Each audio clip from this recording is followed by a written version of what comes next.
Welcome back to Demand Unlocked, the innovation playbook.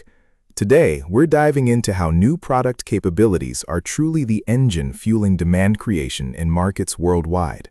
Exactly, Alex. It's not just about meeting existing demand, it's about pioneering entirely new value propositions, solving problems people didn't even realize they had, and completely transforming market experiences. So, this process isn't just incremental tweaks to existing offerings, right? It sounds much broader than that. Absolutely. Product innovation happens on two main fronts. You have incremental innovation, which involves smaller, continuous enhancements. Think performance upgrades or adding new features to an existing product. Like a smartphone getting a slightly better camera or a longer battery life in its next iteration. Precisely. Then there's disruptive innovation.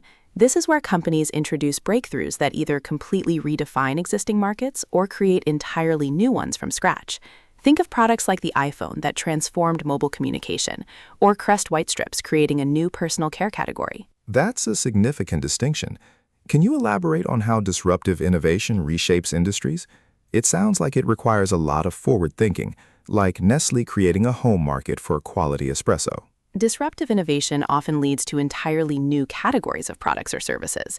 It fundamentally changes how consumers interact with a market, sometimes by making something previously complex or expensive accessible to a much broader audience. So it's about a fundamental shift, not just an improvement.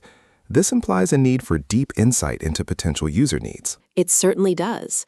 It's about anticipating future needs or recognizing latent problems, then developing solutions that offer a dramatically different value proposition. It's a proactive approach to market evolution.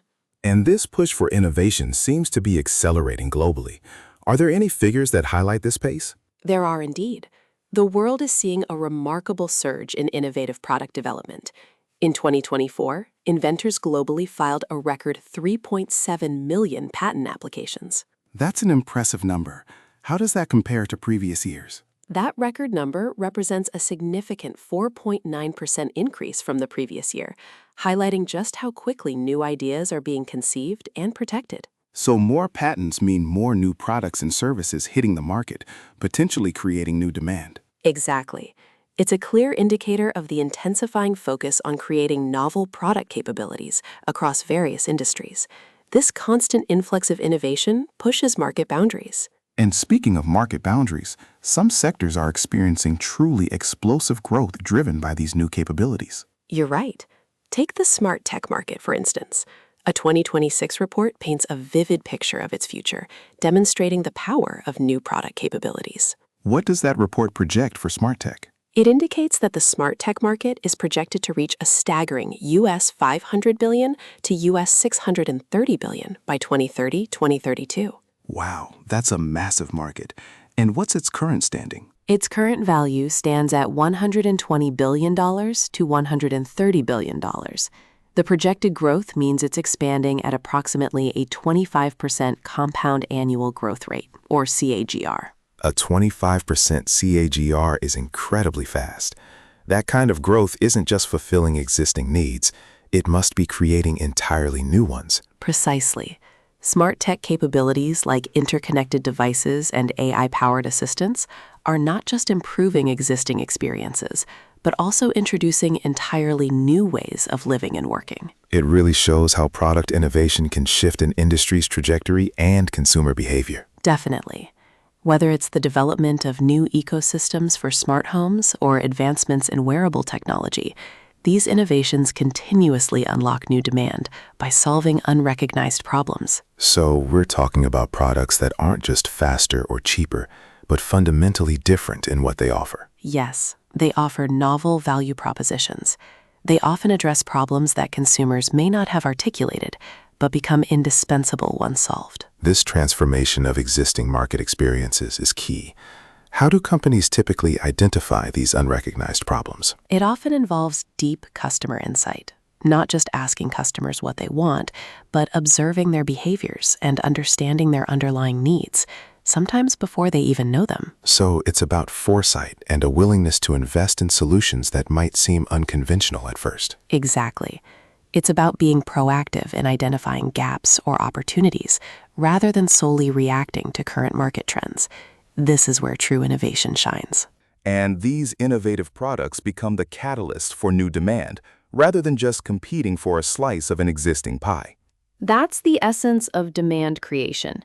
It's expanding the pie, bringing in new users, or encouraging existing users to engage in entirely new ways with new capabilities.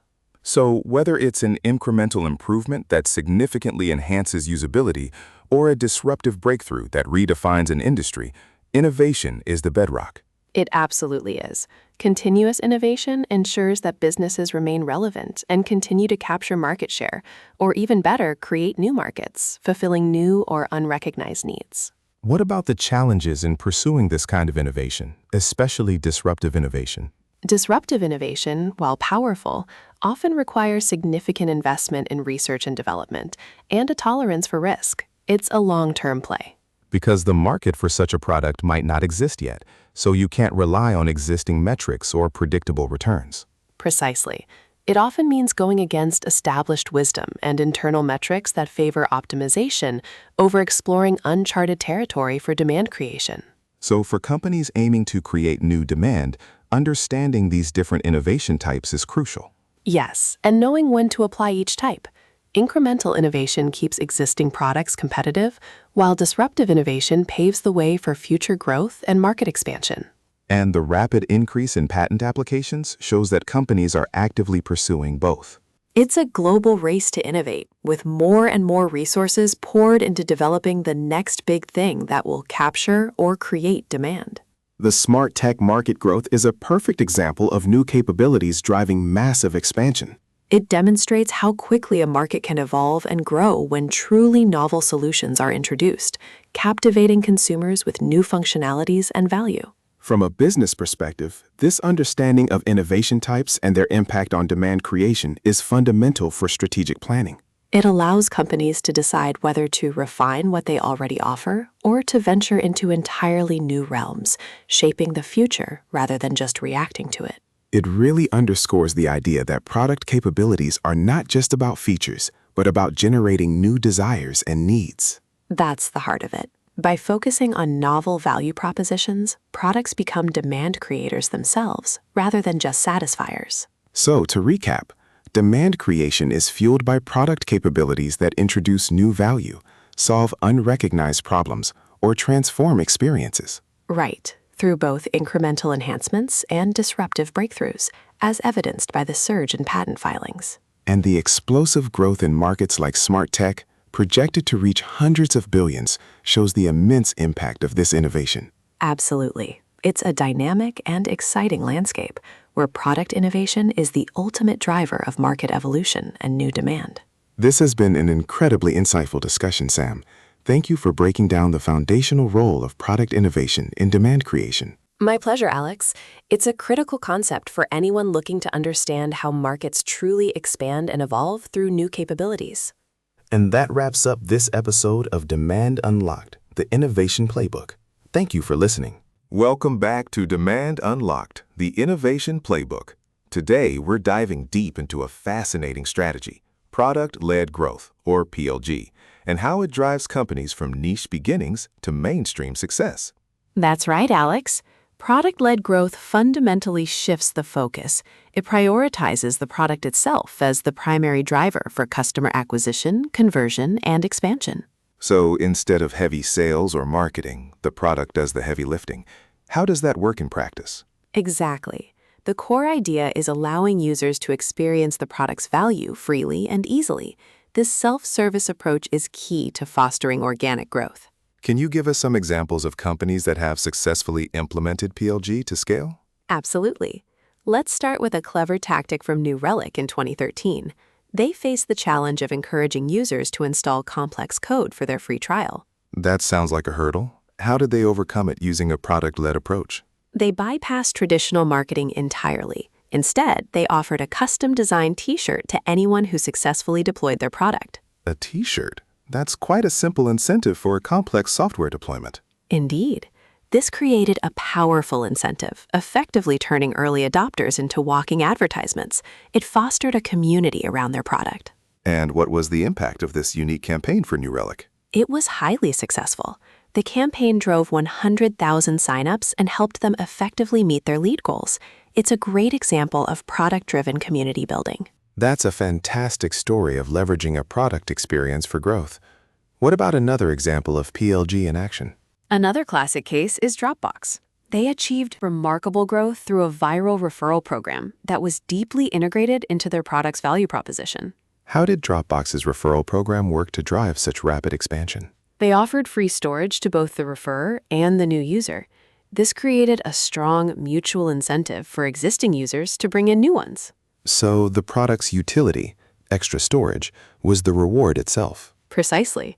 This strategy led to an incredible 60% permanent increase in signups. Their user base exploded from 100,000 to 4 million in just 15 months. Those numbers are staggering. It really shows the power of the product driving its own growth. It highlights how a well-designed product experience, combined with a smart growth mechanism, can lead to exponential user acquisition without traditional sales teams. It also speaks to the user preference for self-service, doesn't it? Absolutely. Studies suggest that 81% of customers are actively seeking more self-service features and products. This indicates a strong preference for accessible and user-friendly designs that allow people to find value on their own. That preference for self-service definitely aligns with the PLG philosophy. Indeed. When users can easily onboard, understand, and leverage a product's value without much external intervention, growth becomes much more organic and efficient. So we've seen how PLG can scale rapidly.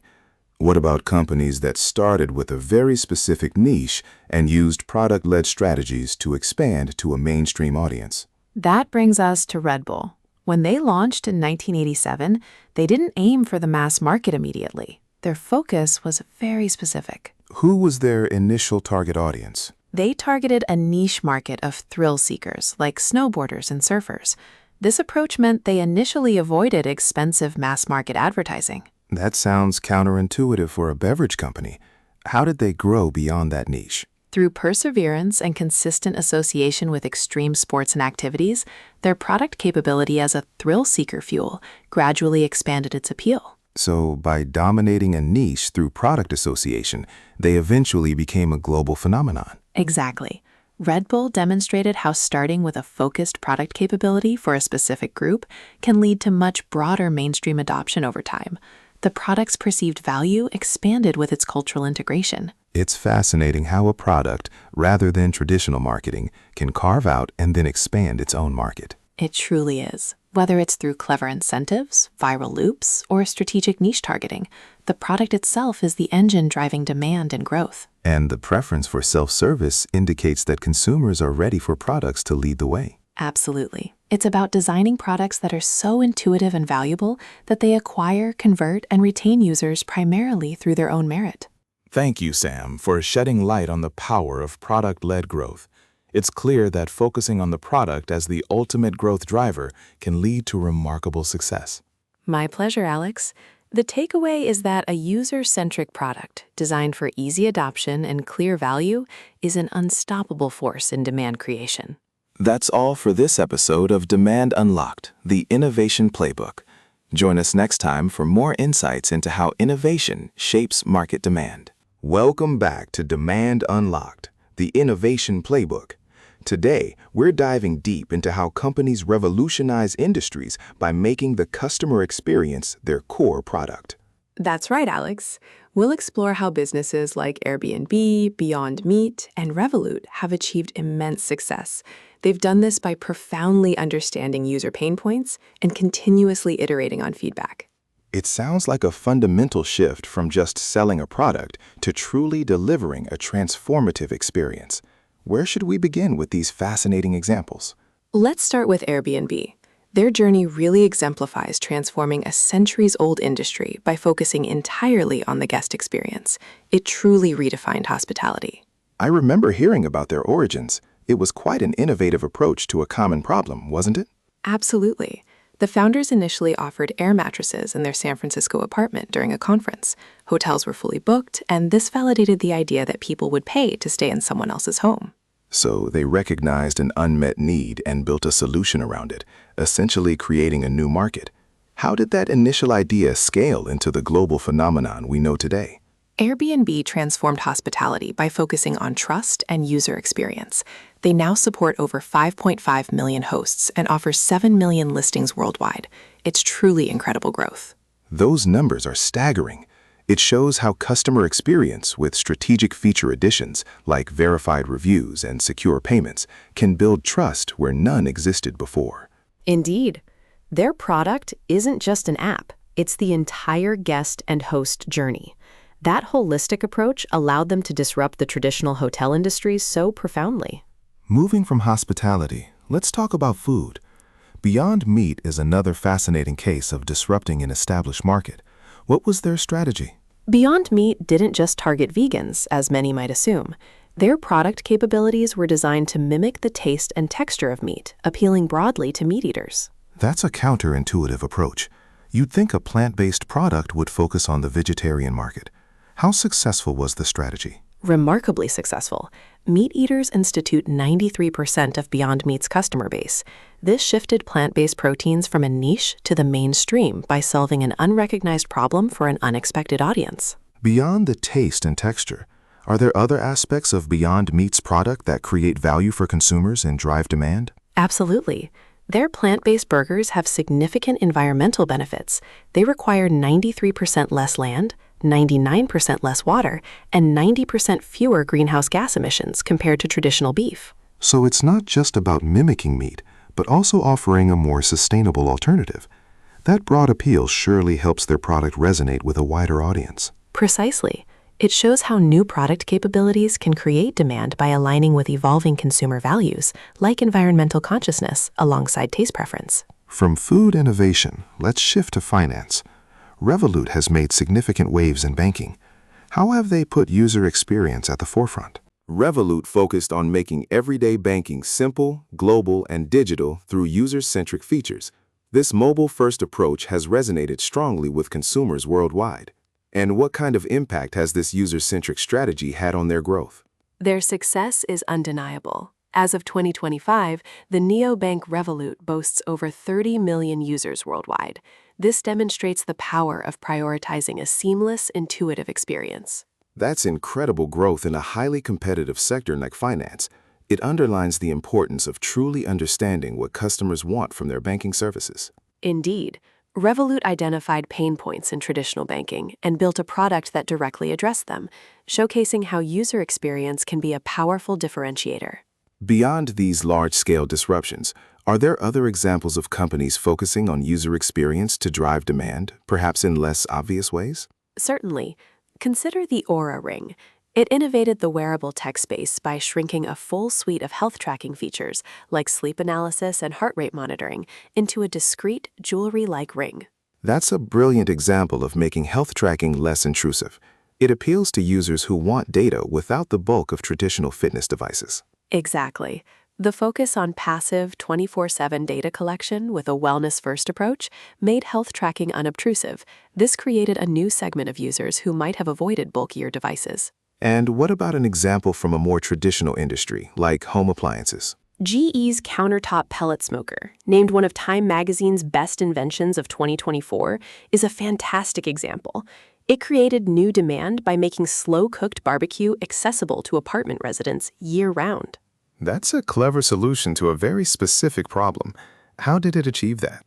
Its app-based probes and keep warm mode remove traditional barriers to smoking meat indoors. This demonstrates how specific product capabilities can unlock demand from previously excluded demographics. It seems that understanding the specific context of your user, whether they live in an apartment or prefer discrete tech, is crucial. That's precisely the point. And sometimes the user experience even extends to how the product is marketed.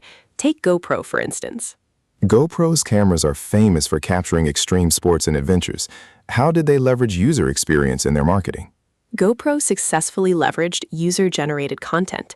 Instead of relying on expensive marketing campaigns, they allowed customers' experiences to market the brand for them. So the exciting content created by users became the most powerful advertisement, showcasing the product's capabilities through real-world applications. Exactly. It's a testament to how an exceptional product experience can naturally lead to organic promotion and foster a strong community around the brand. All these examples highlight the critical role of user centricity. What happens when companies fail to grasp this concept? It can be devastating. Studies show that approximately 50. That's a stark reminder. It underscores the immense importance of robust product research and a deep understanding of customer pain points. Without that foundational understanding, even a seemingly innovative product can struggle to find its audience and sustain itself in the market. So, whether it's disrupting hospitality with Airbnb, reinventing food with Beyond Meat, or transforming banking with Revolut, the common thread is putting the user at the absolute center of the product. Indeed, it's about solving recognized and unrecognized problems, transforming existing experiences, and continually iterating. That's how industries are redefined and new demand is created. Thank you, Sam, for shedding light on these incredible examples. It's clear that focusing on the user experience is not just good practice, but a powerful engine for innovation and growth. My pleasure, Alex. The companies that truly understand their users are the ones that not only survive, but thrive by creating entirely new market categories. And that wraps up another episode of Demand Unlocked, the Innovation Playbook. Join us next time for more insights into the world of product innovation.